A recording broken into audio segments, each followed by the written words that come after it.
Acknowledge that this session, you acknowledge that this session is being recorded and will be shared with the TLC related materials. Microphones will be muted for this presentation, but we encourage you to post questions and comments in the chat. Also, we have enabled live transcription if you would like to use it. Click the Show Captions button at the bottom of your Zoom window. Now, I am pleased to introduce Dr. Stephanie Stubbs, Associate Director for the Office of Graduate Studies and Professional Accreditation. Stephanie. Thank you so much. We are excited to have you. My colleague, Dr. Michelle Rosser-Majors, is unable to be here, but I am joined by 4 of our doctoral students. I will introduce here in one moment here. So first we have Chris Torrey, who received his PsyD in Psychology, Educational Leadership in July 2024. Chris's current job role is Learning Solutions Manager. He provides strategic guidance to various regions, learning and change management consulting, course facilitation, and more. And his future plans are to become an adjunct faculty member in higher education, contribute to the American Psychological Association, and make a profound difference in his current organization. Fun fact about Chris, he was an exchange student in the former Soviet Union in the 1989 school year. Reagan and Gorbachev created the program for high school students in 1989, so the first year of that program. We are also joined with Dakota Schmig. Dakota is a current student in the Human Services program. Her current job role is as a volunteer manager and barista at a local nonprofit cafe, and her future plans are a paid management position at the current nonprofit, overseeing both the cafe and snack shop. After completing her doctoral degree, she would like to transition into a full-time position in human services. Fun fact about Dakota, she enjoys exploring local thrift stores and coffee shops when she travels, especially to try their iced chai lattes. I guess I don't even know how to say that. I'll have to try one. Malcolm Carter Harris is an alumni as well. He graduated in June of this year. His program was Organizational Development and Leadership.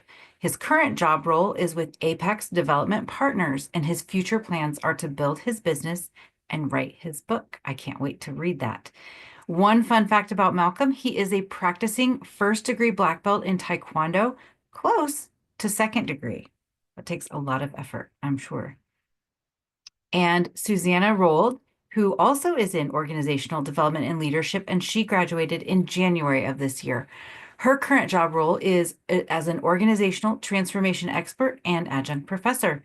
Her future plans are to become a full-time professor, an author, and to continue research and publishing.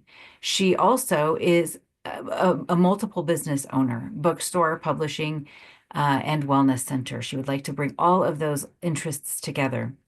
A fun fact about Susanna, she operates effectively in both the analytical and creative sides of the brain, balancing strategic expertise with a flair for creative solutions, with her work merging left brain precision in organizational psychology with right brain creativity, helping students, leaders, and teams thrive innovatively. And you will get to hear more from each of them shortly. I want to start by discussing the impetus for this research and for our conversation today.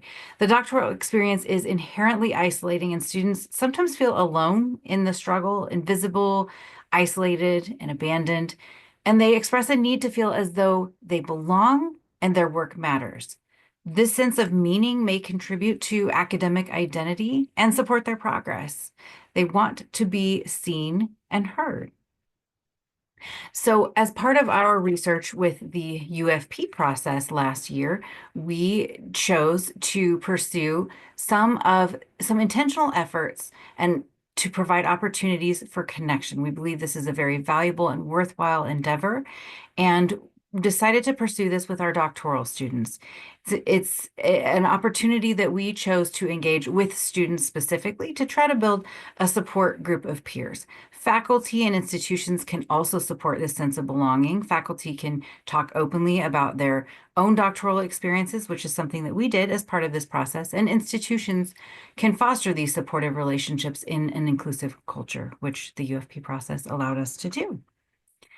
So our project, just to give a brief overview, from November of 2023 through June of 2024, all active doctoral students in education, human services, organizational development and leadership, and psychology, which amounted to around 800 at any given time, were invited to complete a survey on belongingness, both pre and post intervention.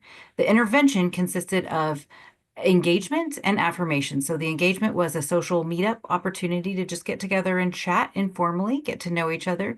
And the affirmation involved sending some swag, some gifts of recognition once students reached certain milestones throughout their program. Our results, quantitatively, we did notice an increase in feelings of belongingness on the measures that we used, and we did use two different measures. Neither of these were statistically significant. The more interesting part then of our research involved the qualitative results, where we were able to identify some strengths and some opportunities. What we learned from this experience mostly is to listen to the students, allow them the opportunity to tell us what they want, what they need, and what belongingness means as a doctoral student. So now I want to move into the exciting part of this presentation in which we get to hear directly from a few of our students. I'm going to ask one question of each of our students, and that is, can you describe one experience from your doctoral journey where you felt belonging at UAGC, making you feel connected and recognized? And I will start with Chris. Yeah, so actually, without knowing this was going to be part of this subject, Join the Journey was what helped me with feeling like I was connected and recognized. And the reason I say that is that came out when I was already completed with my coursework and was in my applied doctoral project journey. So I think with that, I was able to share my own experiences with students who were earlier in their journeys and share some of the struggles that I had and ensure them that we're just as afraid as you were and everything will work out fine. So I feel like it helped me with the recognition of, hey, I've made it this far. I did learn from others, and now I can share it with others, with my other peers. I love that cohort experience. Dakota.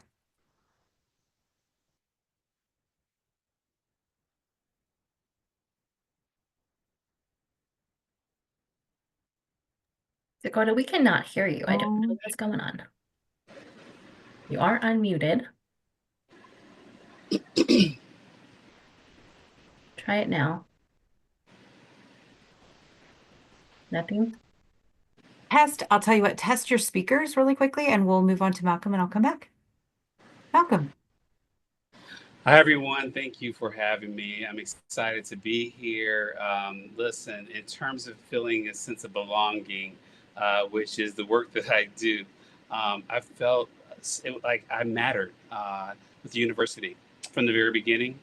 That connection, number one, with students. Back when I first started, we were able to meet together in our sessions that we had on site. But we always found a way to kind of connect even when we were doing virtual work. Also, the professors that I had were always very open to talk to me, setting up calls with them, make me feel like I was important to this program.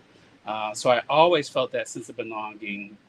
I always felt like the keys were in my hand.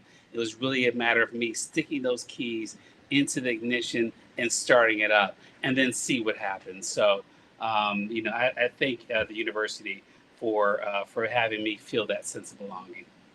Excellent. That communication is so important. Susanna? Hello. So for me, it really came down to the difference that certain professors and instructors really made, and faculty. I had an amazing advisor who was always responsive within, the appropriate time frames, but not even that. When I had professors who would take the time to read all the work I was doing.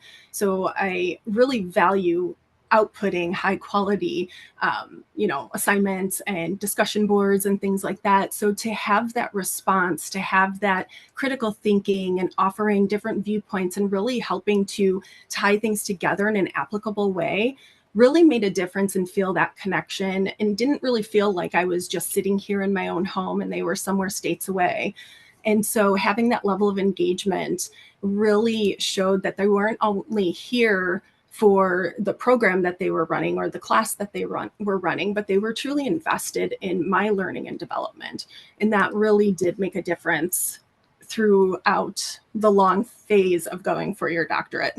And then, not to mention, even with that, another piece that was super helpful was having, sometimes I got lucky and had similar students in. So it felt more like cohesion when we would see people that we were familiar with in classes. And so being able to maybe look at some of those cohort starts to where you have people together would probably add a lot of value. Wow, that's fantastic. Dakota, do you want to try again?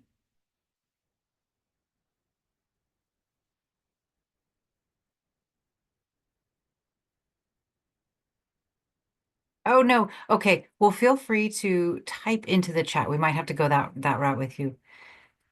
Let's move on, and I'm going to ask an individual question of each of our alum and current student as well. So, Chris, creating a sense of belonging often requires very purposeful steps on behalf of both the student and the institution. From the student perspective, what habits and strategies did you employ to cultivate a sense of belonging during your doctoral journey? And what were the benefits of this for you? For me, I felt my sense of belonging was more outside of the classroom. I already felt like I belonged with the interactions that I had with the students and with the professors. I was very comfortable with that because my whole education was online, my bachelor's and master's as well. Where I was stuck, though, was I felt that during my doctoral process, I would just go in and do the same old thing. I'm okay going in and doing my classes, and it doesn't bother me at all. It was great. But then I had my first in residence workshop, and that's when I realized what I was really missing is something outside of the classroom where I was able to connect with my peers who were going through the exact same struggles I was, or they had struggles I didn't have, and vice versa, where we could share with each other some tips and tricks, some ideas, or what have you. But I felt that at that time I realized, okay, well, it's just beyond the classroom for me. So what I did was I forced myself to become more involved, really mostly verbally. Even though it's a 2D environment like this and not 3D, it was still important for me to really talk to people. So I became a UAGC champs mentor. So I mentored some undergraduate students in their own journeys, helped them along. And another sense of belonging was, believe it or not, on Facebook.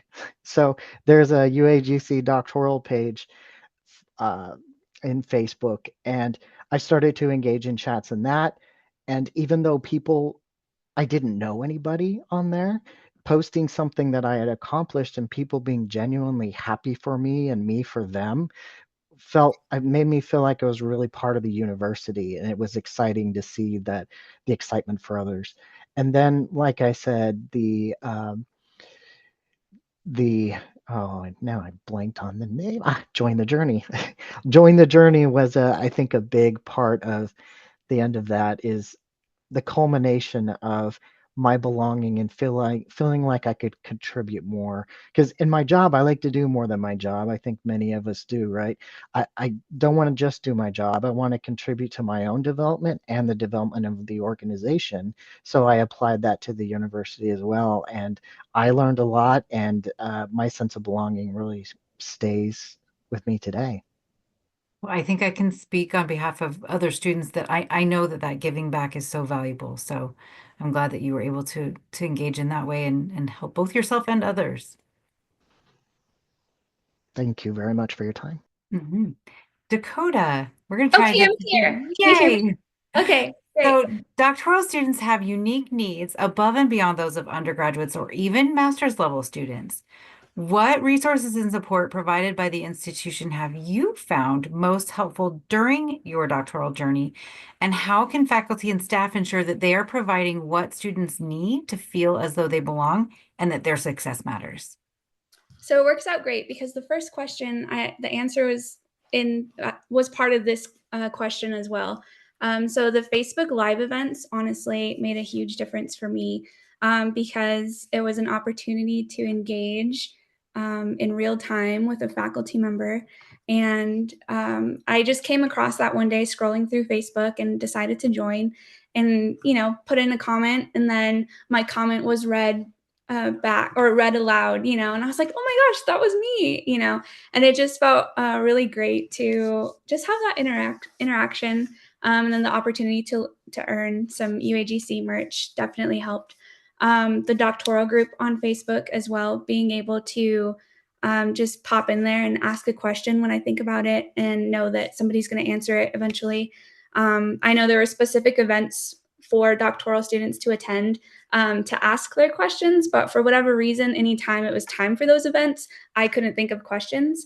But, Wednesday night at 12 p.m., then I get a question, So it was really great just to have the ability to type in a question whenever it came through my mind and be able to post that and read other student stories. I love the posts of students that graduated and reading what their journey looked like and seeing their photo in their graduation regalia is so encouraging for me. The Join the Journey and Let's Have Lunch events like Chris was talking about, just to hear others' experiences. And it is very challenging not to give in to the thought that, man, I'm the only one or I'm so alone doing this. So it was amazing to get to connect with other peers and hear from the faculty members that also have PhDs that have walked this journey before us. Library, the RRC in residencies. But honestly, like the most impactful element of this process for me has been the faculty members. From applying to where I am now, the person that helped me with my application was so encouraging. He called me like the week before class started and was like, hey, just want to make sure you have everything, ready to go. Like, are you able to access your textbooks? All these things. He's super sweet and called me a couple of times before classes and was just very encouraging. And I am a first generation student. I come from a very broken family. I don't have siblings. I didn't grow up being raised by my parents. I live in a tiny community in the mountains, and I'm in school online. So it's very easy for me to feel isolated. And one of the very first things that I kept hearing as I started this journey was how important a support system would be throughout this process. And the way that my brain processed that was, okay, they're saying that you need a support system to make it through this process. You don't have a support system, therefore you're set up for failure. And it was really intense to deal with that on top of imposter syndrome, just intensified that. And I was like, I don't know what to do. I don't know if I can do this. I don't have a support system. But what I didn't know at that time was that not only does UAGC recognize that we need support systems, but they're able and willing to step into that gap and be our support system.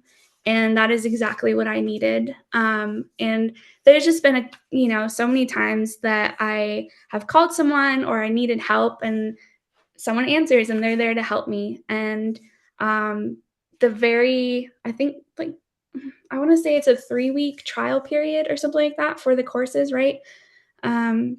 And so my very first course, my professor didn't know that it was my first class and I was still navigating whether I could do this, all that stuff. And we scheduled a phone call because I told him I was having some trouble just being in the program. And so he called and we talked for a little bit. And I wrote down what he said so I could read it to you guys. He said, Dakota, if it were easy, everyone would do it. If getting a doctoral degree was easy, everyone would have them, but it's not. So not very many people have them. You will face challenges and experience some setbacks, but that means you're learning, which is the entire point of this thing. It's not for the piece of paper you get when you're done or for the funny looking hat. It's the learning that you do along the way. And you do that by showing up one day at a time. I love that. So just the fact that he took the time to make a phone call, out of his busy schedule. We all have, life is rough, life is crazy. But just the fact that he took time to talk to this new student who had no support system, who had no idea what she was getting herself into, was so impactful for me. And I can't say that I know if I'd be in this program still if it weren't for that call. And so based on my experience thus far, the faculty just needs to continue what they're already doing, and that's being genuine and authentic with their students and caring for everyone that comes to this university. Well, that leads nicely into our next question for Malcolm. Pursuing a doctoral degree is inherently challenging, but this is perhaps especially true for working professionals who are attending online. Fostering strong relationships with faculty can help students develop as scholars. What advice can you offer to students and mentors to make the most of these relationships throughout their doctoral journey? Thank you so much. Number one, I just want to say, Dakota, I'm just really thankful that you're part of this panel, and your story is so very motivating. Hearing it even as someone who's already graduated through the program, and you know you're still a student, keep doing what you're doing. You have the right mindset, and it's just been a treat to listen to you talk. So thank you so much for that. It's been a pleasure. I went a very long route of graduating through my program in organizational development and leadership. It was an amazing program, but it was hard. I worked full time, and even lost a couple of jobs along the way. One being one that I had during the pandemic, where my whole department went away. Then I had to look for a scramble to find another job. It was hard. And there were points where I was pretty down. But I'm going to tell you, the people at UAGC were so encouraging, no matter who it was. It was people in the financial office, people who were professors, other people who were students that were ahead of me, who served as even informal mentors, really kind of helped me through it. I was also a single father for most of that time. Since then, at the end of my degree, I remarried. But as a single dad, I had my son with me at night, and I didn't start my schoolwork till after he was in bed. Sometimes he was in the couch right behind me because he wanted to be the support for me during that time. And that was also a big part of where I've gone. In terms of mentors and students, the number one thing that I should say is stay in touch. Put something on the calendar. I'm informally mentoring someone right now going through their journey. We have a regular scheduled meeting that we do through Google Meets just to talk about what's going on. Part of that conversation is about coursework that they're taking or they've had, understanding what it is, seeing if there's anything I could do to help them, support them. But I always encourage talking to your professors. There wasn't one class that I had where I didn't talk to them.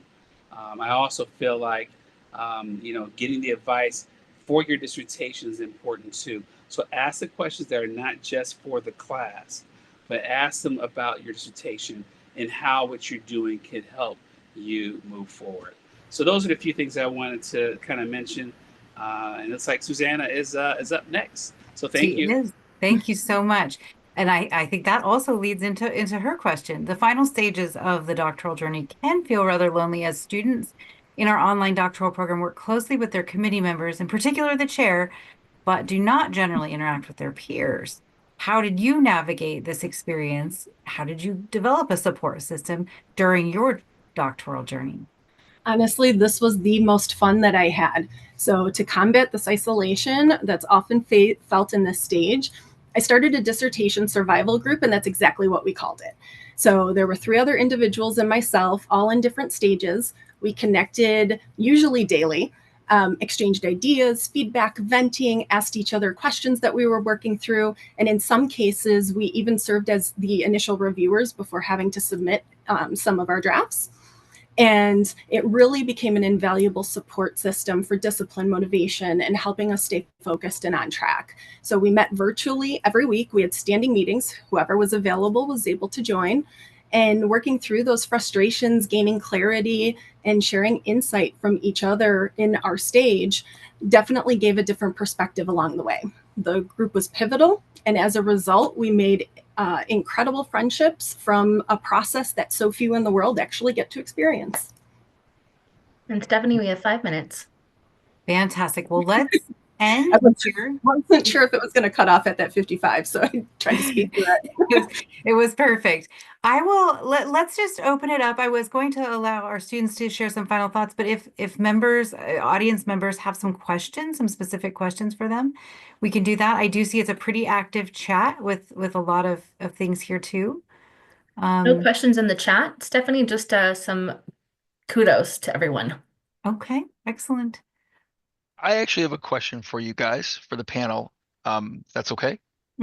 Please. So first of all, congratulations to all of you. I did a doctorate of business administration way back, right when the online doctoral was starting, and it was actually face-to-face and hybrid. And it was rough. So I would ask the four of you, if prospective students wanted to have this discussion with you and they said to you, gee, you really can't get that value unless you go the traditional face-to-face route, what would you guys share with them to maybe say, that's not necessarily 100% true, and here's how our experiences kind of show that, if you will? I can start with that. That's a great question because I pondered it myself. So, in my opinion, your education is what you get out of it. And you could sit in a classroom with a stadium full of other students and zone out and not learn a thing. You could be online and you commit so much to it that you have really grown yourself. So, in my opinion, the medium does not matter.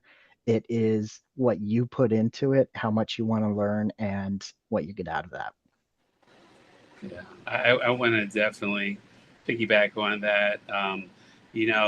One of the things that I learned a long time ago before I started this program, my sister-in-law is a psychologist, and she'd go to conferences where people from our university were there, and she said how solid they were. She went through a traditional program at Northwestern University, and that also piqued my interest in this program. I feel that, when you go through this type of program where there's a lot that's self-directed, you are going to be strong because you're taking the time to really understand. And a lot of times you do certain things on your own throughout the evening when you can't touch base with someone else. So it's really, I think, great that someone goes through this program, understands that if they can go through it and be disciplined enough to be able to be successful in their classroom, they're going to be strong when it comes to the professional world.